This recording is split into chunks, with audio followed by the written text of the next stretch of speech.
1939 সাল ইরানের মাশহাদের এক নিভৃত পল্লীর সাধারণ এক ঘরে জন্ম নেয় এক শিশু, যার শৈশব কেটেছে ক্ষুধা আর দারিদ্র্যের মাঝে।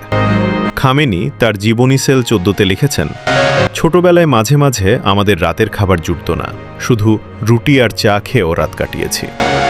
যার শৈশব কেটেছে অভাব আর ত্যাগের মাঝে, তিনি কিভাবে হয়ে উঠেছিলেন আজকের বিশ্বের অন্যতম প্রভাবশালী নেতা? কি ছিল তার সেই দীর্ঘ সংগ্রামের পথ? আয়াতুল্লাহ আলী খামেনির জীবনের সেই অজানা ইতিহাস জানাতেই আজকের ভিডিও।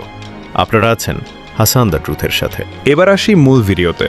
তৎকালীন সময়ে ইরান শাসন করত শাহ, যারা পশ্চিমা সংস্কৃতির দিকে ঝুঁকেছিল। শৈশব থেকেই খামেনি বিশ্বাস করতেন ইরানের ভাগ্য পশ্চিমা শক্তি নয়, বরং নিজেদের ঐতিহ্য অনুযায়ী নির্ধারিত হওয়া উচিত। এই আদর্শ থেকেই তিনি শাহ বিরোধী আন্দোলনে যোগ দেন এবং বারবার কারাবরণ ও নির্বাসনের শিকার হন।